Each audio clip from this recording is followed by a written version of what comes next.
18 Beast. It's Carl Campbell here, founder of Campbell Real Estate. Today I'm going to be talking about how to make your dreams come true. My previous video was about how to slay your goals for 2020, and it was more about how to set your goals, how to set your vision, how to come up with the goals, that type of thing. So this year, this video is about how to actually execute them, because that's where most people fall off the bandwagon. It's more on the execution side. Well, firstly, without setting goals, but the reason why most people don't set their goals is because they're terrified that they're not going to take action on them, and they're going to feel bad about it, and they'd rather just avoid the whole process. So Ed Milet says, confidence comes from keeping the promises you make to yourself. So most people unconsciously know that they're not going to take the necessary action, which means their confidence is going to go down and they're going to feel bad, so they'd rather just avoid the whole thing. Okay, so basically, if you want to set first of all, go see my other video if you haven't set your goals yet, how to slay your goals for 2020. This video is more about the step by step on how to actually make it happen, because I'm sure you can relate. Everybody sets their goals. I want to quit smoking, I want to gym more, I want to get fit and ripped or whatever this year, I want to make more money, and then when it comes down to it, the year's gone, they haven't achieved anything they said. It's so painful, and basically they don't know how to make the goal happen. They don't have the strategy behind actually executing that goal. So if you're watching this, should I kind of have a vision of what you want to make? You got your goals down. Now you got to make it emotional. Okay. Tony Robbins says you can achieve anything in the world if you can find strong enough reasons to achieve them. So to achieve that goal. So let's say your goal is to make R1 million, or make $1 million in whatever currency you're in your country. So, well, what can you buy with that? What's inspiring me? Okay, so let's break it down. So let's say you want to make $1 million, for example, just so it kind of reaches every country here. Let's say you want to make $1 million. So then you got to think, okay, well, why would I want to make $1 million? What would I want to buy with $1 million? Is it maybe you'd perceive yourself differently? Is it because you think it'll make you feel better? Is it because the idea of having a house paid for, a nice exotic car, kind of not being stressed about money anymore? And then you break it down into all those reasons. Everything that you'd want to buy that will make your life easier. Maybe you want to get a nanny in the house for your kids. You don't need $1 million for that, but maybe that's one of the many things that $1 million would do for you. So I think that helps. Tony Robbins talks about the pain and pleasure principle. So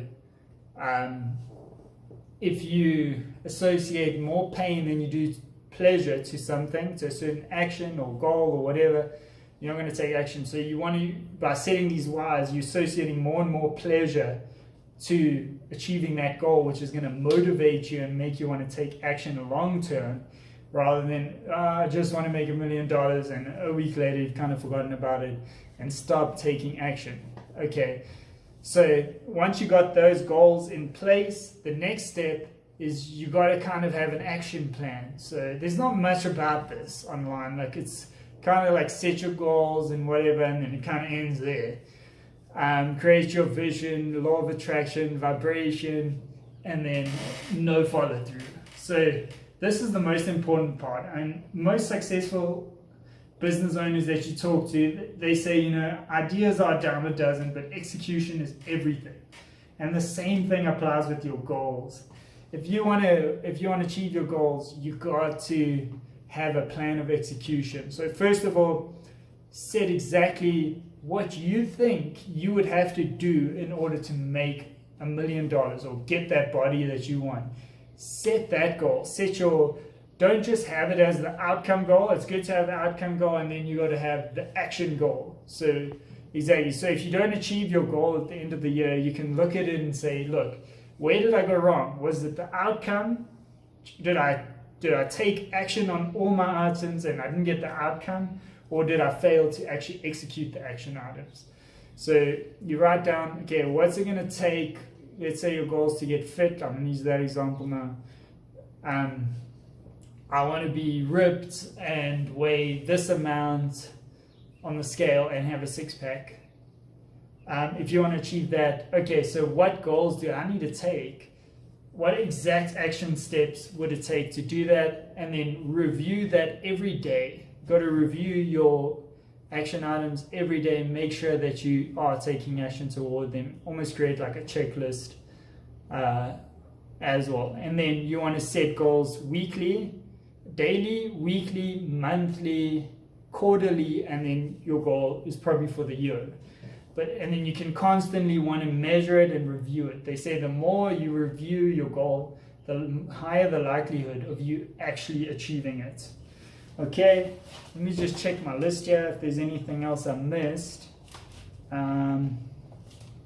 Yeah, I'm not sure if I spoke about this. Ed Milet talks about pounding, which means that, every time you keep hitting that goal every day, it almost gets momentum and like compounding interest. You know how if you invest certain amounts and the interest compounds, and before you notice like astronomical amounts. He says that is how it works in business or in life. If you take consistent action, every action step like compounded on top of each other, and before you know it, you've achieved massive success. And I found that to be true too. Persistence is everything in achieving your goals. Grant Cardone, that entrepreneur, he talks about you can't fail if you don't quit, which is so true. And persistence is everything, because the less you take action on your goal, you actually become less motivated as well, which this is also something that isn't spoken about much. If you're taking action on your goal every day, you actually get more excited about it. Every time let's say, for example, if you can remember a time that you went to the gym, after you were done, you felt good, you're motivated, you said, oh, I'm definitely not going to miss gym tomorrow, I feel so good, or whatever. And then if you can also remember a time where you planned to go to the gym and then you didn't, and then you felt like demotivated, like disappointed that you didn't go later because you slept in and now you got to go to work or whatever, and now you feel bad about it, almost demotivates you. When you missed one day at the gym, you don't feel inspired or motivated to go the next day.